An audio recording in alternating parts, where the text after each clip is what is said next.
창세기 39장 1절에서 23절 한 장을 함께 읽습니다. 요셉이 이끌려 애굽에 내려가매 바로의 신하 진위 대장 애굽 사람 보디발이 그를 거리로 데려간 이스마엘 사람의 손에서 요셉을 산이라. 여호와께서 요셉과 함께 하심으로 그가 형통한 자가 되어 그의 주인 애굽 사람의 집에 있으니 그의 주인이 여호와께서 그와 함께 하심을 보며 또 여호와께서 그의 범사에 형통하게 하심을 보았더라. 요셉이 그의 주인에게 은혜를 입어 섬김에 그가 요셉을 가정 총무로 삼고 자기 소유를 다 그의 손에 위탁하니 그가 요셉에게 자기의 집과 그의 모든 소유물을 주관하게 한 때부터 여호와께서 요셉을 위하여 그 애굽 사람의 집에 복을 내리심으로 여호와의 복이 그의 집과 밭에 있는 모든 소유에 미친지라. 주인이 그의 소유를 다 요셉의 손에 위탁하고 자기가 먹은 음식 외에는 간섭하지 아니하였더라. 요셉은 용모가 빼어나고 아름다웠더라. 그 후에 그의 주인의 아내가 요셉에게 눈짓하다가 동침하기를 청하니 요셉이 거절하며 자기 주인의 아내에게 이르되 내 주인이 집안의 모든 소유를 간섭하지 아니하고 다 내 손에 위탁하였으니 이 집에는 나보다 큰 이가 없으며 주인이 아무것도 내게 금하지 아니하였어도 금한 것은 당신뿐이니 당신은 그의 아내임이라. 그런즉 내가 어찌 이 큰 악을 행하여 하나님께 죄를 지으리까. 여인이 날마다 요셉에게 청하였으나 요셉이 듣지 아니하여 동침하지 아니할 뿐더러 함께 있지도 아니하니라. 그러할 때에 요셉이 그의 일을 하러 그 집에 들어갔더니 그 집 사람은 하나도 거기에 없었더라. 그 여인이 그의 옷을 잡고 이르되 나와 동침하자.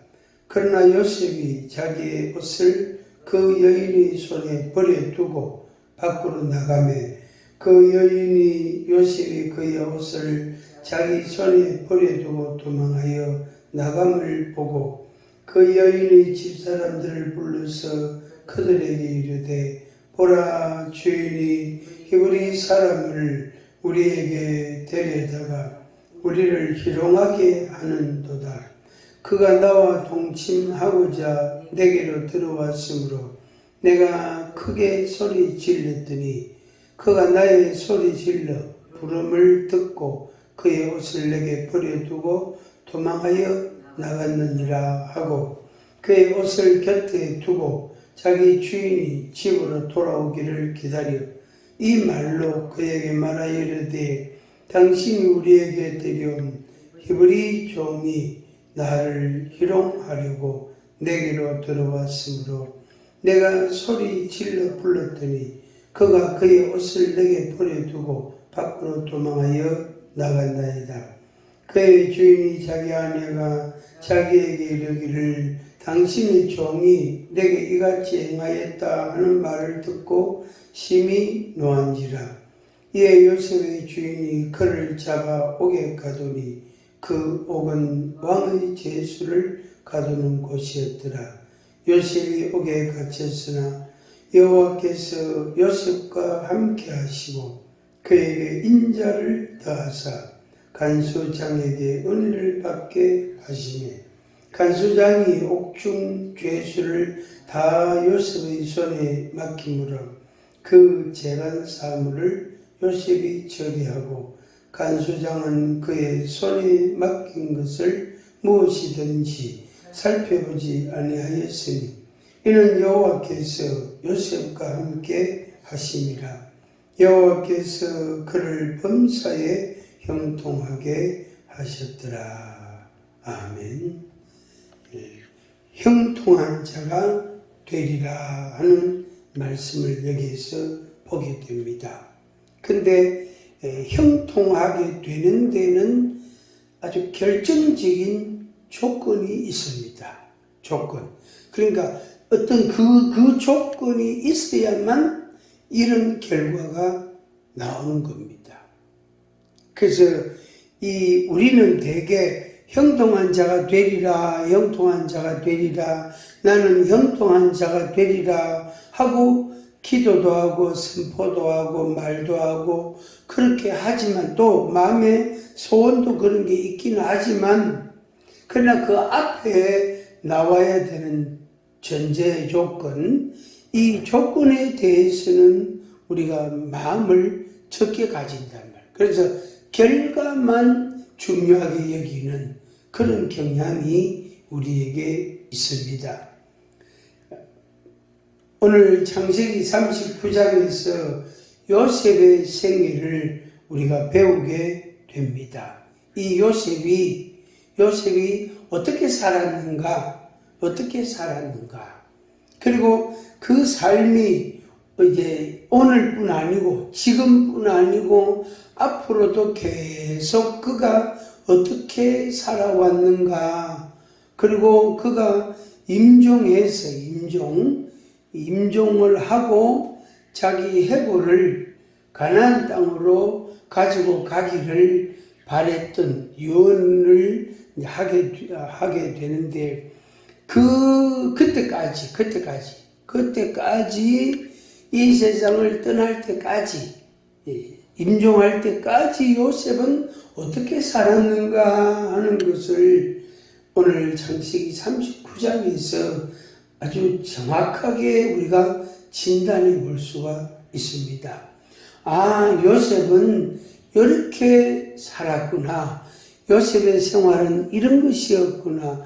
요셉의 생활은 이걸 중심으로 살았구나. 이렇게 살았구나. 그것도 하루 이틀만, 1년, 2년만 그렇게 산 게 아니고 10년, 20년, 30년, 40년, 50년, 60년 이 세상을 임종할 때까지, 이 세상을 떠날 때까지 그는 계속해서 그렇게 살았었구나 하는 걸 우리가 알게 됩니다. 그래서 우리 인생 가운데 우리가 형통한 자가 되기를 바라는 마음은 분명히 필요하고 또 그렇게 돼야 되겠죠. 형통한 자가 되리라. 나는 형통한 자가 되리라. 이렇게 선포할 만합니다. 또 그렇게 믿음을 갖고 선포하며 우리가 살아야 됩니다. 한번 해보겠습니다. 나는 형통한 자가 되리라. 2번 시작. 나는 형통한 자가 되리라. 나는 형통한 자가 되리라. 나는 형통한 자가 되리라 하고 고백하고 그렇게 말하고 그렇게 선포하고 그렇게 기도하고 우리가 그런 삶을 살아야 된단 말이에요. 그런데 이제 문제는 인생이라는 게 10년, 20년, 30년으로 끝나는 게 아니단 말이에요. 60년으로 끝나는 게 아니단 말이에요. 100년도 더 된단 말이에요. 그래서 이 요셉 때에는 더더욱 100년이라는 인생, 100년이라는 시간은 그냥 후딱 지나가는 거예요. 그래서 다 100살 넘게 120살, 140살, 뭐 그냥 100살 넘어서 사는 것은 그냥 기본이다. 100살 때가 사실 어떻게 생각하면 청년과 같은 그만큼 오래 살았던 그런 시대입니다. 물론 오늘날 우리들은 그만큼 못 살지만은 이제 평균 연령이 80이 넘고 또 이제 90이 되고 100살이 되고 그래서 요새는 90살 된 분이 그런 어른들이 예사롭게 그냥 조금 연세 들었다 싶으면 90이 넘었어요. 좀 연세 좀 들었구나 싶으면 뭐 95, 뭐 97 막 이렇다. 그래서 100살 넘은 분들이 우리나라도 우리 주변에도 흔하게 볼 수 있는 시대가 됐습니다. 그래서 30년, 60년만 잘 살 수가 없고 100살까지 잘 살아야 된단 말이에요. 그때까지 우리가 형통한 자가 되기를 바라는 마음이 우리에게 있습니다. 그렇다면 이제 어떻게 살아야 하느냐 하는 거예요. 어떻게 살아야 형통한 자가 된다는 말인가 하는 겁니다. 그러니까 결과, 목표 혹은 결과, 그것은 형통한 자가 되는 겁니다. 그런데 그 전제 조건이라고 말할 수 있는 그 내용, 그 말씀을 우리가 결단코 잊어버릴 수 없다면, 강구할 수가 없단 말이에요. 오히려 그게 더 중요합니다. 우리의 마음은 맛있는 떡 먹는 데 가 있지만은 하나님의 마음은, 하나님의 소원은 떡 먹는 거, 맛있는 떡 먹는 거는 그건 당연한 거고, 당연한 결과고, 하나님의 마음은 하나님과 나와 하나님이 함께 사는 것, 함께 동행하는 것. 그래서 함께 가고, 함께 오고, 함께 일하고, 함께 공부하고, 함께 살아가는. 그래서 하나님이 우리와 함께 계시고, 그게 이제 1번이고, 그 다음에 내가 그 하나님을 믿고 그 하나님의 말씀을 따르면서 하나님과 또 함께 살아야 된다. 그래서 1번은 하나님이 나와 함께 계셔야 된다 하는 그게 1번. 2번은 내가 그 하나님과, 나와 함께 계시는 하나님과 내가 보조를 맞추고 마음을 같이 하고 행동을 같이 하고 생활을 그 하나님을, 나와 함께 계시는 하나님을 내 생활 속에다가 하나님을 이렇게 개입시키는 거죠. 마치 접붙이기 하는 것처럼 그렇게 되는 겁니다. 좋은 나무의 가지를 잘라가지고 이렇게 별로 좋지 않은 나무에다가 이렇게 접붙이기를 딱 한단 말이에요. 그러면은 나중에 열매 맺는 거 보면은 좋은 열매가 맺힌단 말이에요. 좋은 열매가. 그래서 이 하나님의 그 마음, 하나님이 나와 함께 계시길, 내가 너와 함께 하고 싶다. 내가 너와 함께 하고 싶다. 내가 너와 함께 하고 싶다는 그 하나님의 마음을, 그 하나님을 나에게다가 접붙임을 딱 하는 거예요. 접붙이기를. 그래서 이제 돌감람나무, 야생감람나무 이렇게도 말할 수 있는데, 돌감람나무에다가 참감람나무에 가지를 접붙이는 거예요. 그러면은 열매가, 참감람나무가 이 감람나무에 열매가 나오게 된다는 말이에요. 이게 이제 바울사도가 우리를 하나님과 어떻게 접목하는가, 어떻게 하나님과 연합을 이루는가 하는 것에 대한 말씀을 로마서에서 하고 있습니다. 굉장히 그걸 귀중하게 여기는 대목입니다. 그러니까 바울 사도가 자기도 하나님을 알고 믿는 사람이기는 하지만 자기가 돌감람나무였단 말이에요. 나무였단 말이에요. 근데 예수 그리스도 참감람나무를 자기에게 접붙임을 딱 했으니까, 그렇게 하니까 자기에게서 맺히는 열매가 참감람나무의 열매가 맺히게 된다.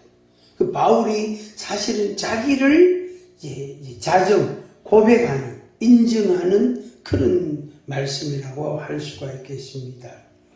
하나님께서 요셉과 함께 하셨더라. 하나님께서 여러분들과 함께 하시기를 바랍니다. 그 사실을 오늘 요셉의 생애를 보면서 여러분 마음에 믿음을 가지고 확신을 갖기를 바랍니다. 그렇게 강추합니다. 강력하게 추천하고 강권합니다. 하나님이 나와 함께 계시는구나. 하나님의 마음이 나하고 같이 있기를 원하시는구나. 공부할 때도 같이 하고 싶고, 일할 때도 같이 하고, 어디 여행 갈 때도 같이 가고 싶고, 하나님이 나와 함께 하고 싶으시구나 하는 걸 내가 믿고 그걸 내 마음에 인정하는 것. 그게 되게 귀중합니다. 그게 돼야 내 생활 속에다가 하나님을 개입을 시키는 거예요. 하나님 아버지, 이럴 때는 어떻게 할까요? 하나님 아버지, 요게 하나님의 뜻입니까? 저게 하나님의 뜻입니까? 물어보기도 되고. 그래서 하나님의 뜻을 알고 하나님의 말씀을 알고 그래서 내가 그 하나님과 동행해 가는 거죠. 그러니까 하나님이 기본적으로 나와 함께 계시기를 원하시는데 그 하나님을 내 생활 속에다가 모셔드리는 거예요. 이렇게 받아들이는 거예요. 그걸 이제 개입시킨다. 하나님이 내 생활에 개입하게 하신다. 이런 말이에요. 왜 이게 중요하냐면은 우리는 우리 주관과 지식이라는 게 다 있습니다. 심지어 5살짜리도 15살짜리도 자기 주관이 있단 말이에요. 당연히 40, 50대 성인은 당연히 있죠. 그러니까 자기 주관이 있고 자기 목표가 있고 자기 꿈이 있고 자기 계획이라는 게 다 있단 말이에요. 다 있는데 내 계획대로 내 꿈대로 내 생각대로 세상 일이 그렇게 다 되지는 않는다. 어떤 거는 내가 계획한 대로 되는 것 같은데 어떤 거는 또 안 되는 것도 있단 말이에요. 그럴 때 우리가 당황도 하고 때로는 불평도 하고 또 고민이 많아지게 되고 이제 그렇게 된단 말이에요. 근데 그런 나의 생활 속에 하나님이 들어오셔서 이렇게 해라, 이렇게 해라, 이렇게 하는 게 더 좋겠다. 나는 내 뜻은 이렇게 하는 게 내 뜻이다. 네가 나를 따르라. 이게 이제 하나님의 마음이단 말이에요. 근데 내 주관이라는 게 있으니까 내 마음대로 하고 싶은 마음이 자꾸 작동을 하는 거예요. 그래서 옛날 그 어른들의 그 속담이 격언이 뭐지요? 3살 버릇이 80까지 간다. 3살 버릇이 요즘 같으면 3살 버릇이 100살까지 간다. 이렇게 말할 수 있겠죠. 요즘 같으면.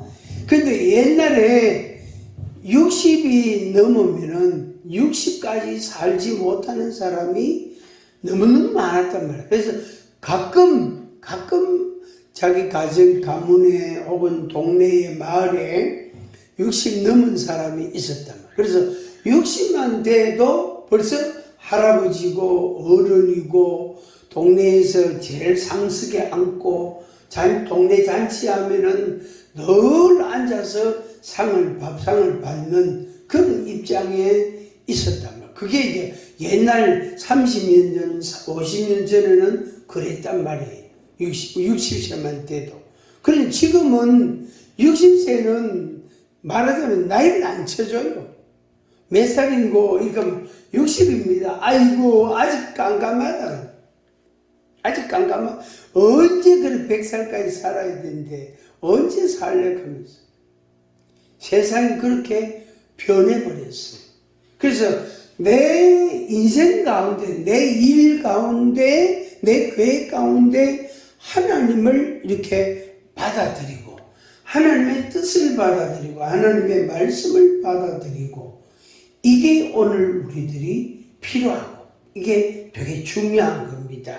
그러니까 이렇게 하는 게 바로 뭐냐면은 하나님이 나와 함께 계시는 것이 내 생활 속에서 성취되는, 이루어지는 그런 것입니다.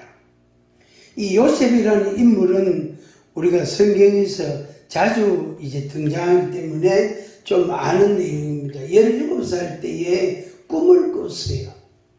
꿈을 꿨는데 벌써 그 17살 꿈꾸기 전에 이 어머니는 세상을 떠났고 동생을 낳다가 상고로 인해서 세상을 떠나고 이 요셉이 이제 그 아버지의 사랑을 거의 독차지하다시피 사랑을 많이 받았단 말이에요.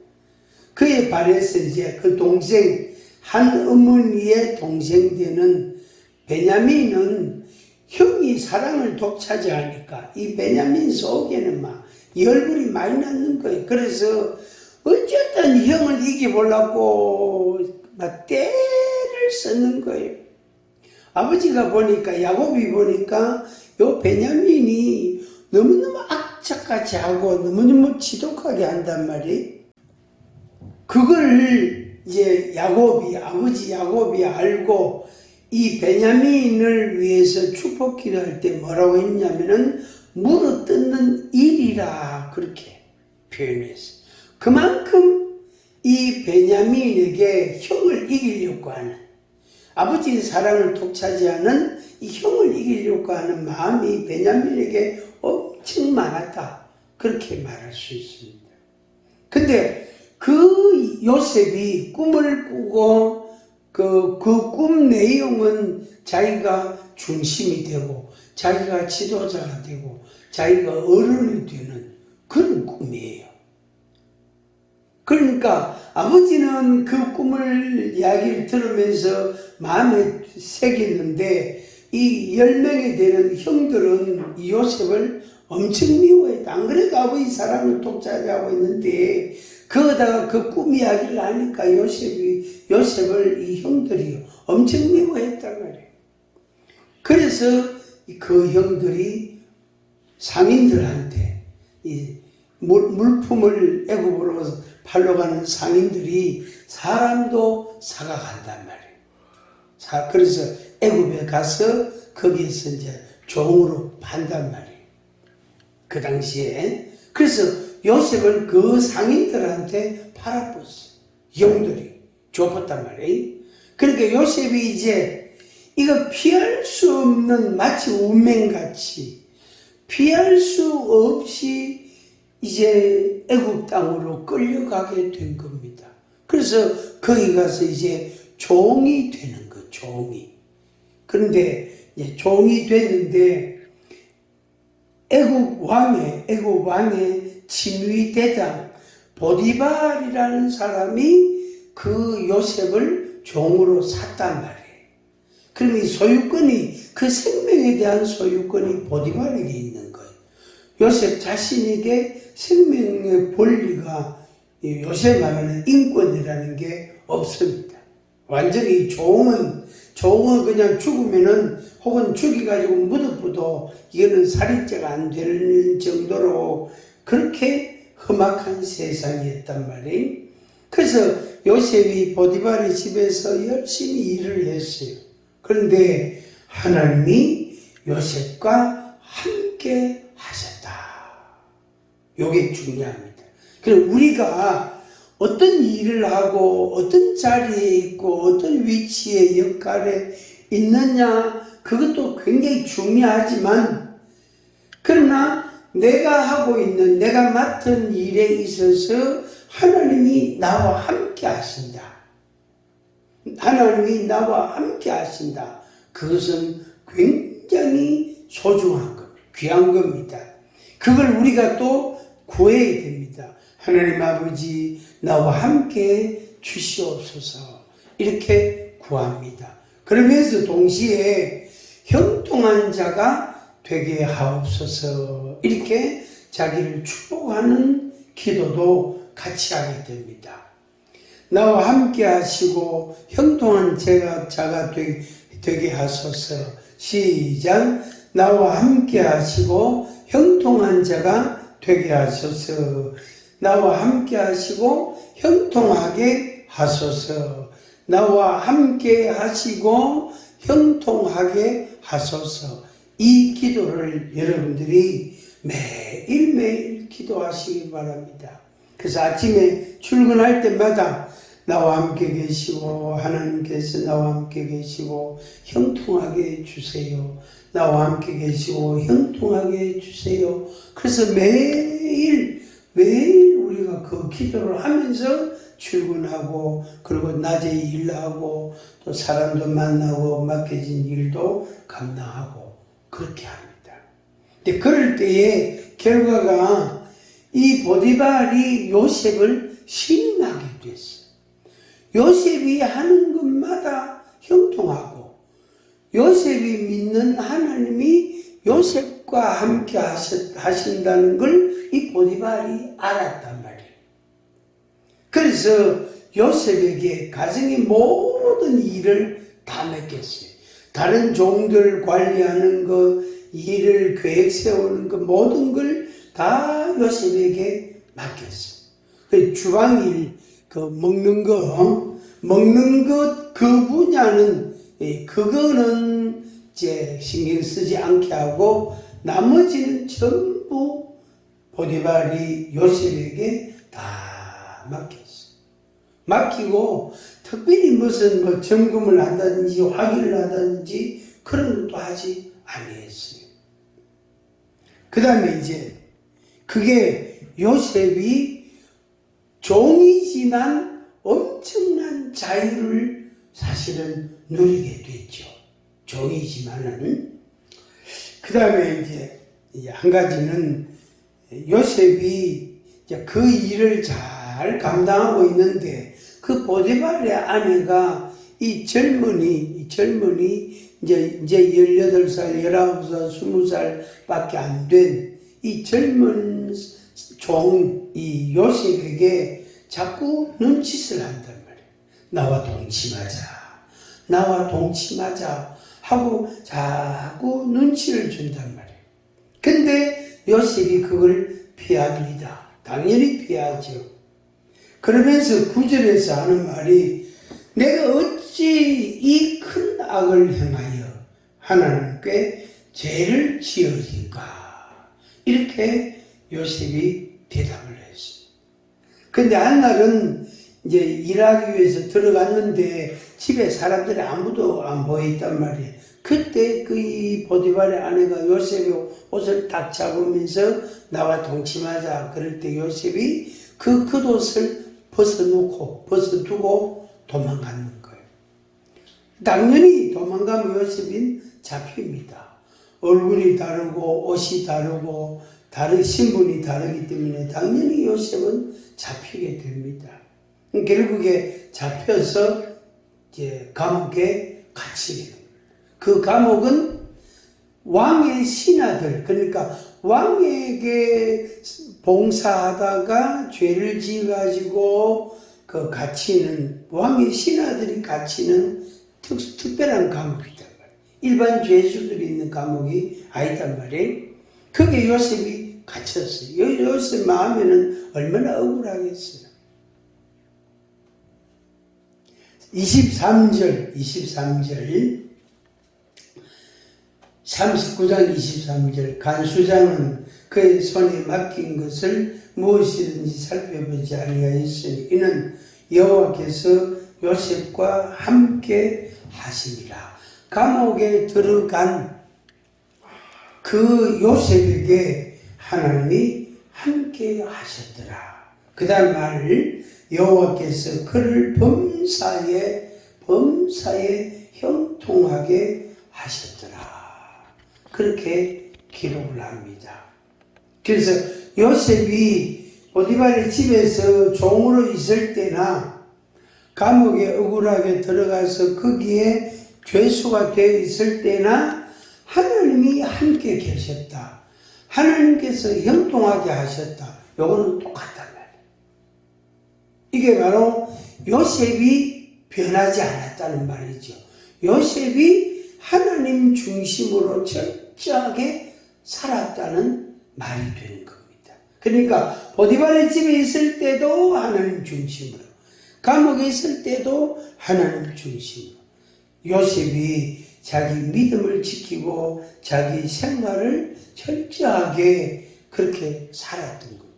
그리고 이제 30세까지 갑니다. 30세까지. 그러니까 한 10여 년 조금 더 되겠죠. 하여튼 한 10여 년 정도 되는 시간, 그렇지, 한 10년 정도의 세월이 흘렀단 말이에요. 그러니까 요셉이 감옥 생활을 오래 한 거죠. 오래 한 거죠. 적어도 10년 가까운 세월 동안 감옥 생활을 했단 말이에요. 얼마나 억울하겠어요. 근데 그 30세에 이 요셉이 이제 등장하게 됩니다. 하나님께서 요셉에게 특별한 명철과 총명과 지혜를 주셔가지고 바로 왕이 꾼 꿈에 대하여 해석을 합니다. 그리고 그 꿈대로 그 나라가 역사가 이루어지게 됩니다. 그 나라 애굽의 역사가 그 꿈과 같이 그대로 이루어지게 됩니다. 이게 바로 하나님의 계시고 하나님의 섭리였단 말이에요. 그러니까 요셉과 관계없는 거지만 하나님께서 하나님의 섭리를, 하나님의 계획을 그렇게 이끌어가고 있는 거예요. 거기에 요셉이 등장하게 되고 바로 왕이 요셉을 총리 대신으로 세우게 됩니다. 그래서 왕이 타고 다니는 병거를 요셉에다가 태우고 애굽 전역을 순찰하게 하고 이 요셉이 애굽의 총리다 하는 영광도 주고 직위도 주고, 여전히 그때에도 요셉이 하나님 중심으로 살았고 하나님께서 요셉과 함께 하셨어요. 세월이 많이 지난 뒤에 22년이라는 세월이 지난 뒤에 29년이라는 세월이 지난 뒤에 나중에 형들도 만나고 아버지도 만나게 됩니다. 그때에도 역시 요셉의 마음에는 하나님 중심으로 사는 그 마음이 여전히 있었단 말이에요.